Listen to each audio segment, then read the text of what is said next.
Nagkaroon din ng thunderstorms sa Davao City kagabi. Mabilis na tumaas ang baha roon, lalo na't umapaw pa ang isang ilog sa lugar. Humupa na ang naturang baha. Makibalita tayo kay Tech Ocampo ng GMA Davao. Umabot sa hanggang tuhod ang pagbahang naranasan sa bahaging ito ng barangay Bago Aplaya, Davao City sa gitna ng malakas na pag-ulan kagabi. Umapaw ang Bago River. Pasado alas 11 ng gabi na magsimulang bumuo sa malakas na ulan na tumagal ng halos 2 oras.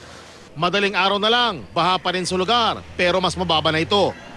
Ayon sa mga residente, umabot pa ng lampas sa baywang ang baha sa ilang lugar sa kasagsagan ng malakas na ulan.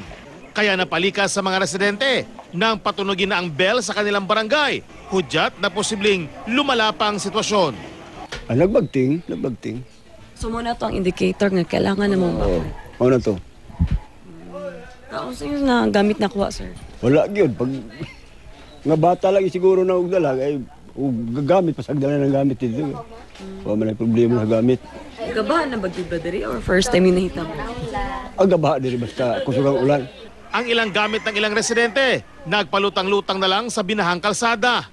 Ang ibang gamit naman, pinagpatong-patong ng mga residente para hindi mabasa.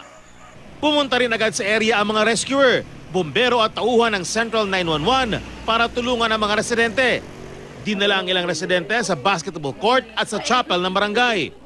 Ang ilang apektadong estudyante, nawala ng gamit pang eskwela dahil nabasa ang mga ito sa baha. Wala may gamiton. Wala man minadala. Nabasa ang mga notebook o uniform. Bandang alas 5 kaninang umaga, unti-unting humupa ang baha, kaya't nagsiuwian na rin ang mga lumikas na residente. Naging abala naman sila sa paglilinis sa kalat na iniwan ng pagbaha. Ayon sa Pag-asa, thunderstorm ang naranasan kagabi sa Davao. Tech Ocampo, Nagbabalita, Pilipinas.